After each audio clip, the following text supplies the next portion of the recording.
예수님께서 하나님 나라 말씀을 복음을 전할 때 가장 많이 논쟁을 한 사람들이 바리새인입니다. 바리새파 사람들. 바리새인들은 주로 율법을 가르치는 선생들이었고 율법 학자들 혹은 서기관들이었습니다.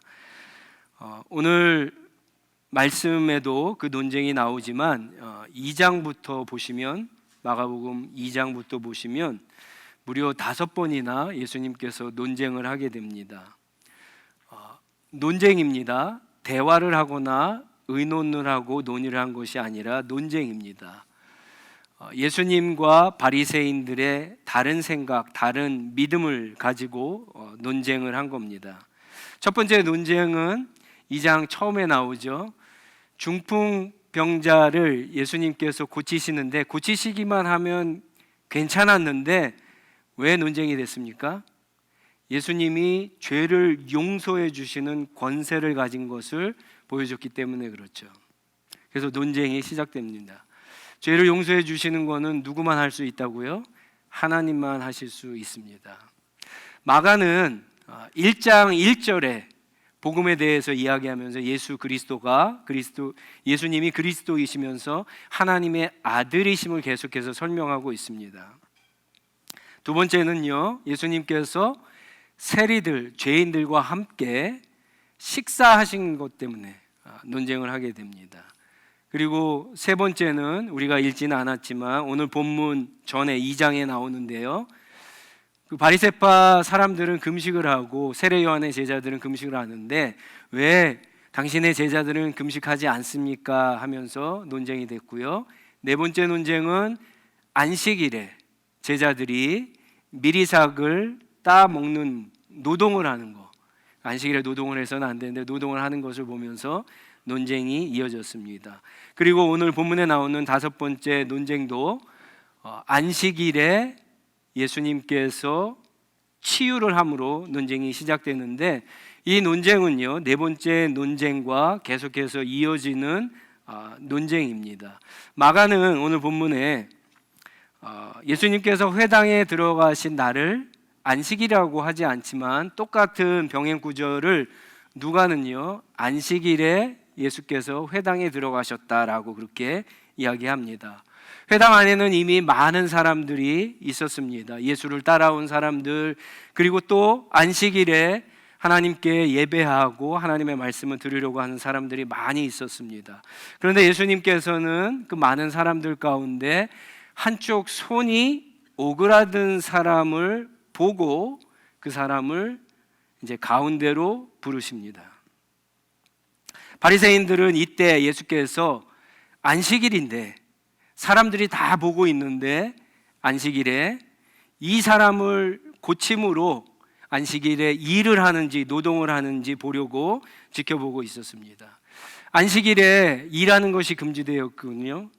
치유사역 같은 것이 금지되었는데 허용된 것은 목숨이 아주 위태로운 상황에서만 안식일에 치유하는 것이 허용이 되었기 때문에 그렇습니다. 그래서 예수님이 치유를 하게 되면은 안식일을 어겼다 그래서 너는 메시아가 아니다, 예수님의 어떤 주장에 사람들이 메시아라고 따르는 것에 대해서 흠집을 내려고 하는 계획입니다. 그런데 예수님께서 안식일에 병자를 고친 것이 이게 처음이 아니거든요. 사실은 예수님께서 처음에 가버나움에 들어가서 누구를 고치십니까? 귀신 들린 사람을 고치셨어요. 그때는 바리새인들이 아무 얘기도 안 했습니다. 그 회당 안에 얼마나 많은 바리새인들이 있겠어요. 그리고 또 같은 안식일에 예수님께서 베드로의 집에 가셔서 베드로의 장모의 열병을 고쳐주신 적도 있습니다. 그런데 아무 소리가 없었습니다. 그럼 왜 오늘은 이 바리새인들이 유심히 매 눈으로 예수님을 쳐다보고 있었을까? 그것은 사실은 논쟁이 시작된 중풍병자 사건 때문에 그렇습니다. 많은 사람들이 앞에서 이 바리새인들이 창피를 당했거든요. 이 바리새인들은 죄 용서는 오직 하나님만 하실 수 있는데 네가 어떻게 죄 용서할 수 있느냐? 네가 아무리 대단해도 그렇게는 할 수 없다. 네가 하나님이냐? 그렇게 주장했는데 예수님이 중풍병자를 고치시면서 본인이 죄를 용서해 줄 수 있는 권세를 가지신 분이라고 사람들 앞에서 공개적인 망신을 주었기 때문에 그때부터 바리새인들이 예수님에 대한 생각이 달라지게 되었습니다. 그리고 몇 가지 논쟁을 통해서 오늘 논쟁에 이르게 된 것입니다. 그러니까 시비를 걸려고 예수님에게 흠집을 내려고 지켜보고 있는데 예수님께서 한쪽 손이 오그라든 사람을 이제 사람들 앞에 부르십니다. 가운데로 부르십니다. 예수님께서 한쪽 손이 오그라든 사람을 부르셨는데 다른 성경에 보니까 한쪽 손이 말랐다 그렇게 표현을 합니다. 혹은 한쪽 손이 불구거나 장애이거나 아니면은 한쪽 손이 정상적인 기능을 할 수 없는 사람이다 그렇게 해석하고 있습니다. 병행 구절인 누가복음에는요 이 사람의 손이 오른손이다 그렇게 정확하게 이야기를 합니다. 그리고 바클레이라고 하는 신학자가 쓴 주석에 보면은 오른손이 오그라들었다라고 하는 이 헬라어 단어는요 이게 선천적으로 오그러드는 것이 아니라 후천적으로 오그러든 사람이다 그렇게 이야기합니다. 어떤 사고나 어떤 병이나 어떤 바이러스가 침투해 갖고 이 신경이 죽어서 자라지 못하게 된 장애인이 되거나 불구가 된 정상적인 기능을 하지 못한 사람이다 그렇게 이야기합니다. 여러분 선천적으로 손을 쓰지 못하는 사람과 후천적으로 오른손을 쓰지 못하는 사람은 굉장한 차이가 있습니다. 선천적으로 맹인이 된 사람과 후천적으로 맹인이 된 사람은 엄청난 차이가 있습니다. 제가 좋아하는 가수 중에 스티비 원더라고 하는 가수가 있는데 맹인이죠. 그 사람은 천재입니다. 그런데 여러분 만약에 어떤 사람이 나면서부터 맹인이었으면 그 사람은요 살아가기 위해서 본능적으로 귀가 발달되게 되어 있습니다. 그런데 후천적으로 맹인이 된 사람은 이 귀를 선천적으로 맹인이 된 사람처럼 만들려면요 굉장한 많은 시간과 노력과 훈련을 해야지 됩니다. 그리고도 선천적으로 맹인이 된 사람이 가진 귀처럼 그렇게 될 가능성이 없을 수도 있어요. 이번 주에 보니까 한국 서울에서 메이저리그 시리즈가 열렸습니다. 그래서 30년이 됐다 그래요. 한국 선수 가운데 처음으로 메이저리거가 된 박찬호 선수가 이렇게 시구를 했는데 굉장히 감동적인 장면이었는데 한번 여러분 이렇게 생각해 보세요. 제가 유명한 야구 선수입니다. 제가 투수입니다. 오른손으로 던지는데 한 20승 정도 했다고 한번 생각해 보세요. 마음대로 해도 되겠죠? 20승 정도 했는데 어느 날 제가 팔을 다쳤어요. 이 신경이 마비돼서 던질 수 없어요. 그러면 그 다음 날부터 왼손으로 던질 수 있을까요? 불가능합니다. 타자는 할 수 있겠죠. 그러나 오른손으로 던진 사람이 왼손으로 던진 건 불가능합니다. 엄청나게 노력해야 되고요. 엄청나게 시간이 걸리고 그리고 사실은 오른손과 같이 그렇게 던질 수 있을지도 잘 모릅니다. 이 오른손에 장애가 있는 이 사람, 마른 사람, 오그라든 이 사람은 어떤 사람이냐? 열심히 나 아내를 위해서, 가족을 위해서, 자식들을 위해서 열심히 일하다가 어느 순간에 오른손이 망가진 사람입니다. 기능이 마비된 사람이에요. 경제적인 활동을 할 수 없는 사람입니다. 그러니까 이 사람의 삶만 사실은 무너진 게 아니고요. 이 사람은 이 사람을 믿고 결혼을 해서 지금 잘 살다가 어느 날 자신의 삶까지 불투명해진 아내 그리고 아이들의 미래까지 오그라든 말라버린 그런 사람이라고 할 수 있습니다. 이런 사람이 할 수 있는 게 뭐겠습니까? 하나님의 회당에 나와서 하나님께 예배드리고 기도하는 거겠죠. 이날도 주님 앞에 나와 기도를 하는데, 여러분, 이 사람이 회당의 가장 앞자리에서 기도할 수 있었을까요? 그렇지 않을 겁니다. 정상적인 생활을 하다가 어느 날 그런 일을 당했을 때 보통 자신이 하나님 앞에 뭔 큰 죄를 지었나? 라는 생각도 할 수 있고요, 그런 죄책감도 가질 수 있고, 심지어는 주변의 어떤 사람들이 그렇게 이야기할 수 있을 겁니다. 그래서 아마 이 사람은 회당에서도 가장 구석진 자리, 사람들의 눈에 띄지 않는 자리, 왔다가 가도 아무도 왔다 갔는지 눈치챌 수 없는 그 자리에 앉아서 하나님 앞에 기도를 하고 예배를 드리려고 아마 있을 겁니다. 그런데 예수님께서 그 사람을 보셨어요. 그리고 그 사람을 부르십니다. 일어나서 가운데로 나오라. 가운데로 나오라는 말은 모든 사람들이 볼 수 있는 그 가운데 서라고 하는 말씀입니다. 자신에게 하는 이야기인지 어쩌면 몰랐을 수 있을 겁니다.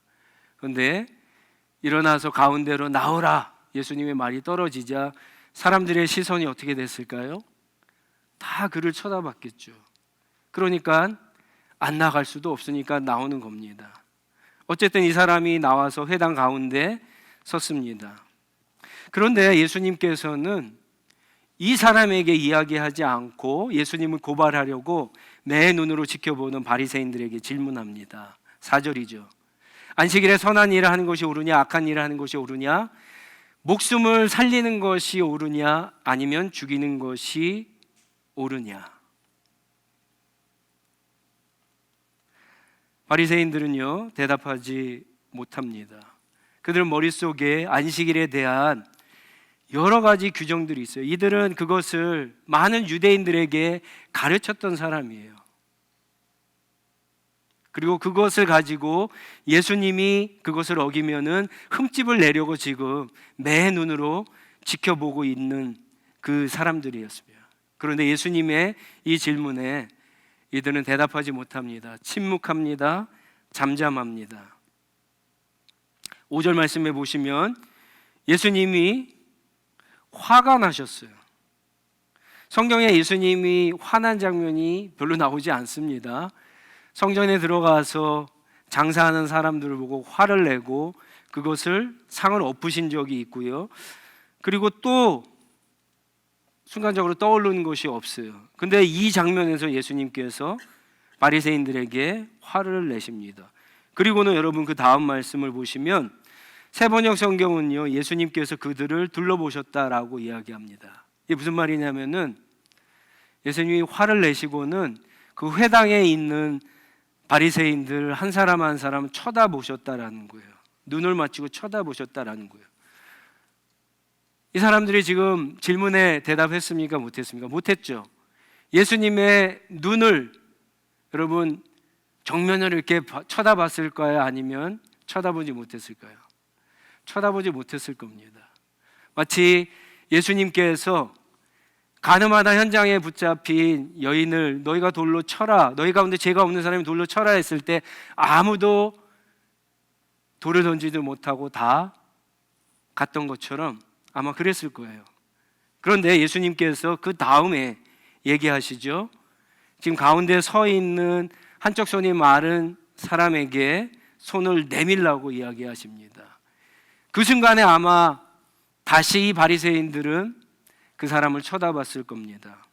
혹시라도 예수님께서 못 고치시면 하나님이 역사하지 않았고 우리가 맞다, 안식일에 일하는 것이, 치료하는 것이 옳지 않다라는 것을 이야기하려고 아마 쳐다보고 다시 주목했을 겁니다.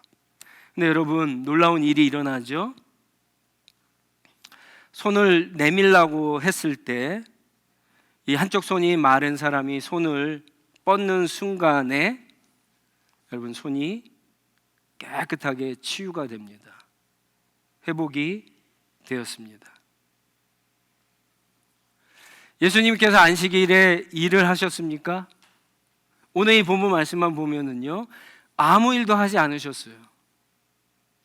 예를 들어서 예수님이 한쪽 손을 만지시면서 이렇게 주물르면서 기도를 하신 것도 아니에요. 이 손이 펴질지어다 이렇게 선포하신 것도 아니에요. 그냥 손을 내밀라고만 하셨어요. 말만 하셨어요. 그것도 고쳐주십시오라고 하는 말도 하지 않았습니다. 그런데 예수님의 말씀을 듣고 손을 내밀었을 때 이 한쪽 손이 오그라든 사람의 팔이 펴지고 치유되고 회복되는 놀라운 역사가 일어납니다. 여러분, 이 사람은 과연 누구일까요?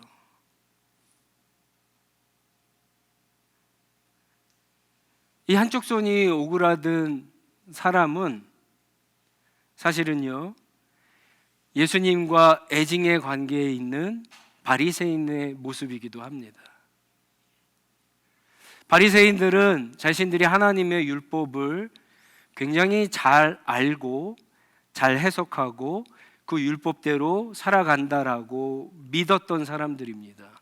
그래서 그것을 사람들에게 가르쳤는데, 우리가 다 읽지는 않았지만 예수님의 논쟁 가운데 안식일에 예수님의 제자들이 미리삭을 먹는 것을 보며 노동을 했다라고 그렇게 비난하며 논쟁을 시작할 때 예수님이 그런 얘기를 하세요. 안식일이 먼저냐 사람이 먼저냐 이 얘기예요. 안식일이 사람을 위해서 있지 사람이 안식일을 위해서 태어났냐라고 하는 거예요. 여러분, 하나님이 율법을 먼저 주셨습니까? 아니면 아브라함을 먼저 구원해 주셨습니까? 아브라함을 먼저 구원해 주셨죠. 하나님이 사람을 먼저 창조하셨습니까? 율법을 먼저 주셨습니까? 사람을 먼저 주셨죠. 쉽게 얘기하면 그 얘기입니다. 사람이 우선이라고 하는 거예요. 안식일을 거룩히 지키라고 하는 것은 네 번째 계명이죠. 근데 여러분, 십계명의 정신이 뭡니까? 십계명의 가장 중요한 정신 두 가지. 하나님 사랑하고 이웃을 사랑하는 거, 사람을 사랑하라고 하는 거거든요. 그런데 바리새인들은 하나님의 말씀을 정확히 알았지만 그들이 그것을 적용할 때에는 말씀을 지키느냐 안 지키느냐만 봤지 그 말씀의 원래 의미, 이 말씀이 원래 추구하고 가리키고 의미하는 말을 따르지는 않았습니다. 그러니까 예수님께서 그 얘기를 하시는 거예요. 안식일은 사람을 위해서 존재하는 거다. 그리고 심지어 28절에 보면은 무슨 얘기를 하시냐면 인자는 안식일의 주인이다 라고 하는 말씀을 하십니다. 여러분, 예수님께서 지금 우리가 마가복음을 읽으면서 네 가지의 권위에 대해서 배웠죠. 첫 번째는 말씀을 가르치는 권위, 또 하나는 귀신을 쫓아내는 권위, 세 번째는 병을 치료하는 권위. 그런데 더 중요한 권위, 네 번째 권위가 뭐였습니까? 죄를 용서하시는 권위. 그리고 오늘 본문에 다섯 번째 권위가 나옵니다. 그게 뭡니까? 말씀보다 더 위에 계신 권위예요.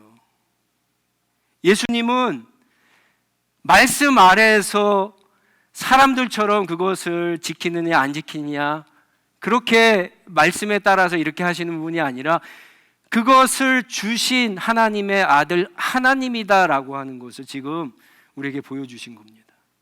예수님이 바리새인들의 율법을 모릅니까? 십계명을 모릅니까? 예수님이 지금 이 사람을 지금 당장 치료하지 않고 내일 치료하실 수도 있었어요. 근데 왜 치료하셨을까요? 바리새인들에게, 사람들에게 예수님께서 계명보다, 율법보다 그 위에 계신 분이다라고 하는 것을 보여주시는 거예요. 예수님은 율법을 지키시는 분이 아니라 율법을 주시고 완성하신 분이세요. 그것을 보여주시는 겁니다.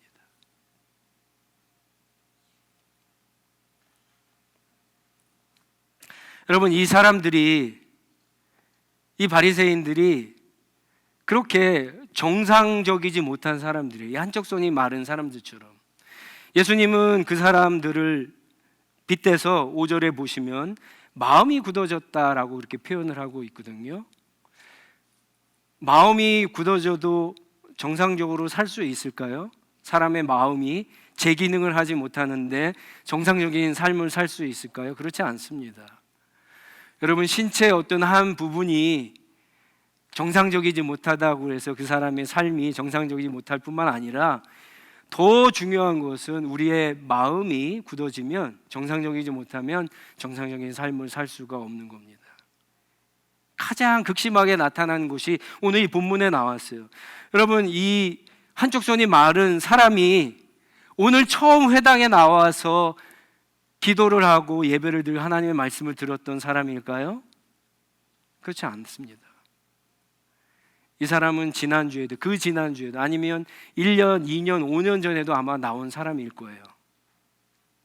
다시 말하면 이 사람은 지금 회당에 있는 사람들과 함께 신앙생활을 하는 형제고, 가족이고, 친구고, 이웃입니다. 여러분, 우리는 같이 신앙생활을 하는 어떤 분이 만약에 병에 걸렸다가 치유가 되면 얼마나 기쁩니까? 그러면 예수님이 지금 이 나의 친구이고 나의 형제 자매이고 가족이고 이웃인 이 사람이 치유됐을 때 가장 기뻐해야 될 사람이 누구입니까? 바리새인들이에요.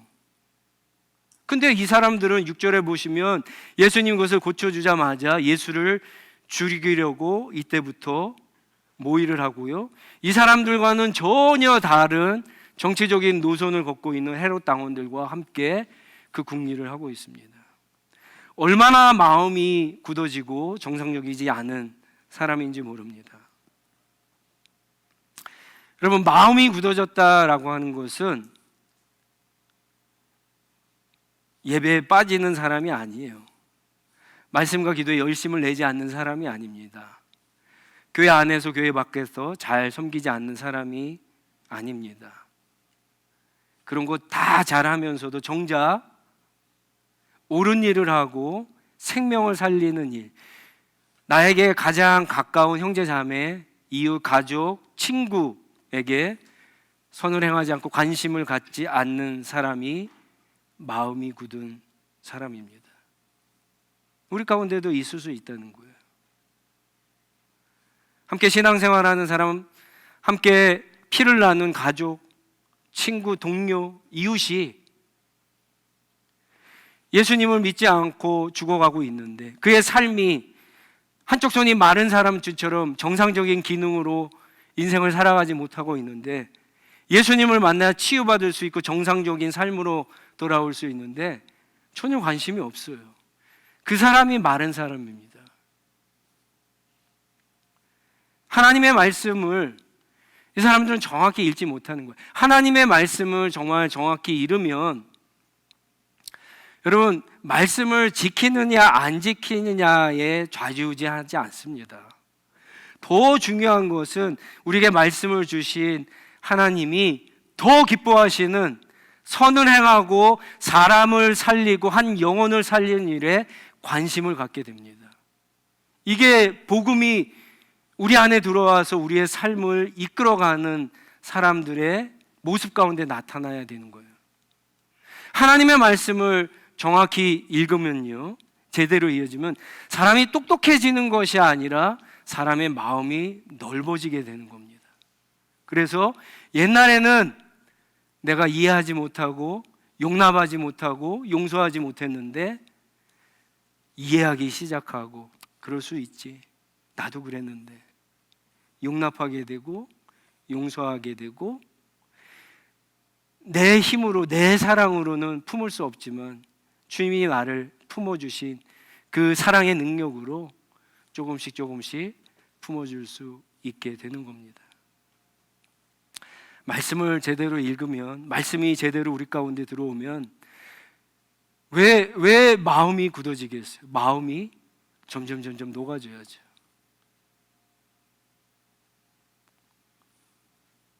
이 바리새인의 모습은 사실 한쪽 손이 마른 이 사람의 모습이기도 합니다.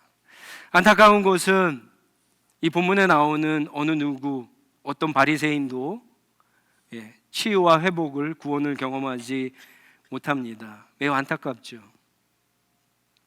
그러나 여러분, 결국 바리새인 중에 바리새인이라고 하는 바울은요, 변하게 됩니다. 그가 다메섹에서 예수님을 만나고 그의 인생이 완전히 변하게 됩니다. 그리고 오늘 이 말씀에서 더 중요한 말씀이 있습니다. 그거는 우리는 이제까지 예수님께서 어떤 한 사람의 병을 치유하시고 그 사람을 회복시켜 주시고 구원을 주셨을 때 분명히 믿음을 보셨습니다. 그렇죠? 근데 이 본문에는 믿음이 나오지 않아요. 여러분 한번 잘 읽어보세요. 이 한쪽 손이 오그라들었던 사람이 어떤 믿음의 모습이 보입니까? 굳이 찾으라고 한다면 이 사람이 회당에 나온 것 정도라고 할 수 있겠죠. 근데 마가는 그것을 믿음이라고 이렇게 두드러지게 이야기하지 않습니다. 믿음이 없어도 예수님의 치유와 회복과 구원의 놀라운 은혜를 누릴 수 있죠. 여러분은 어떠세요? 저는 신앙생활 하면 할수록 이게 더 맞다라고 생각이 듭니다. 여러분 가운데 혹시 내가 지금 이 자리에 앉아서 예수님 앞에 하나님께 예배를 드리며 이렇게 신앙생활 하고 있는 것은 그래도 내가 믿음이라고 하는 어떤 건덕지가 있어서 하나님이 그것을 좋게 보셔서 나를 이 자리에 있게 하셨다. 여러분 그렇게 믿으시는 분 계세요? 계십니까? 이거 굉장히 중요한 질문입니다. 굉장히 중요한 질문입니다. 저는 우리가 그것을 이야기할 수 없다는 거예요. 바울은 그래서 에베소서 2장 8절로 9절에 은혜를 강조하는 거예요. 믿음으로 구원을 받지만 전적인 하나님의 은혜다라고 하는 거예요. 은혜는 찾을 부분이 굉장히 많습니다. 예수님께서 왜 하필이면 모든 것을 아시면서 회당에 오셨을까? 그 많은 사람들 가운데 한쪽 구석에 찌그러져 있는, 그냥 오늘도 하나님 앞에 기도하고 그냥 조용히 가려고 하는, 왜 한쪽 손이 마른 사람을 주목하시고 그 사람을 앞으로 불러내셨을까? 왜 그 사람에게 손을 내밀라고 하셨을까? 그리고 치유되고 회복되고 이 구원을 받는 가정을 보세요. 일어나서 가운데로 나오라. 손이 장애가 있는 사람입니다. 이 말씀에 순종할 수 있습니까? 없습니까? 이건 누구나 할 수 있어요. 발에 문제가 있는 게 아니기 때문에 일어나서 여기로 나오라 라고 하는 주님 말씀에 사람들의 시선이 따가워서라도, 상황과 환경 때문에도 나와서 예수님 앞에 설 수 있어요. 가운데 설 수 있어요. 그런데 두 번째 예수님의 말씀은 여러분 다릅니다. 손을 내밀어라. 여러분 내밀 수 있습니까? 어떻게 보면 이 사람에게는요, 이 사람에게 창피가 되고 무시하고 모욕적인 이야기일 수 있어요. 예수님이 내 손을 보시면 아시지 이걸 내밀라고? 어쩌면 여러분 우리 같으면은 네 그러고 왼손을 내밀 수도 있어요. 근데 여러분 우리의 신앙이 그렇지 않습니까? 우리는 늘 머릿속으로 우리가 계획하고 생각하고 어떤 것들을 다 계산한 다음에 할 수 있는 것만 합니다.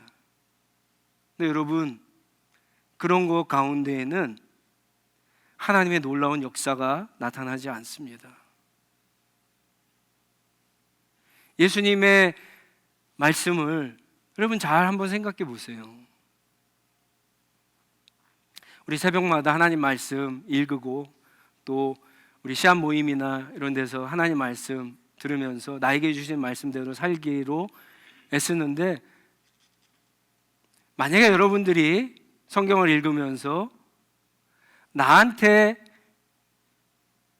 내가 할 수 있는 말씀만, 이 말씀이 내가 할 수 있으니까 하나님이 주신 말씀이다 라고 생각한다면 그건 여러분 하나님의 말씀을 잘못 듣고 계시는 거예요.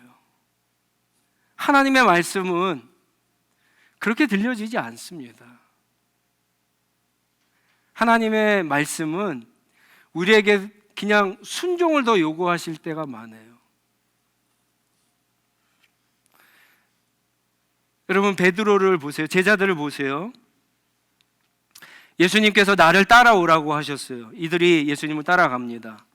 이들이 예수님이 하나님의 아들이고 그리스도이심을 알아서 따라왔습니까? 아니에요. 그들은 예수님이 어떤 분인지 몰랐어요.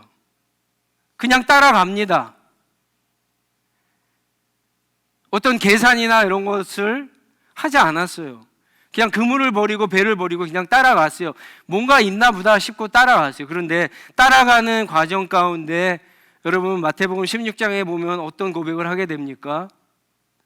너희는 나를 누구라 하냐? 그랬을 때 마가가 얘기한 것처럼 이들은 똑같은 대답을 합니다. 주는 그리스도시요 살아계신 하나님의 아들입니다 고백을 하게 됩니다. 그런데 예수님이 그거 네가 한 거 아니다, 하나님이 알게 하신 것이다, 그렇게 이야기합니다. 믿음은요, 하나님의 놀라운 기적과 회복과 구원의 역사는요, 뭔가를 다 계산하고 가는 게 아니에요. 일단 말씀에 순종해서 첫 발을 내딜 때 하나님의 역사가 시작됩니다. 어떤 사람들은 막 엄청나게 역사하기도 하고 어떤 사람은 천천히 하나씩 역사하기도 합니다. 하나님께서 모세에게 홍해를 건너가라 했을 때 여러분 어땠습니까? 계산을 했어요. 모세가 지파 족속 대장들을 모여갖고 우리가 어떻게 할까 이렇게 의논하고 계산을 했습니까? 아니에요. 말씀대로 그냥 첫 발을 내딛을 때 홍해가 갈라지기 시작하는 거예요. 여리고를 돌라 그랬을 때 계산하지 않았어요. 이게 될까 안 될까? 여러분 생각 이렇게 의논하지 않았습니다. 심지어 첫날 돌았을 때 아무 일도 일어나지 않았어요. 근데 7번 돌라 그랬을 때 마지막 날 하나님의 놀라운 역사가 일어납니다.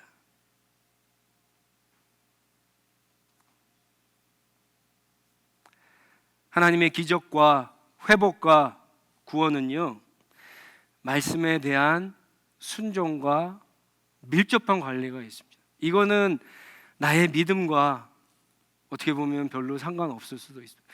믿음이 대단하지 않아도 됩니다. 그냥 말씀에 여러분 순종하고 시작하시기 바랍니다.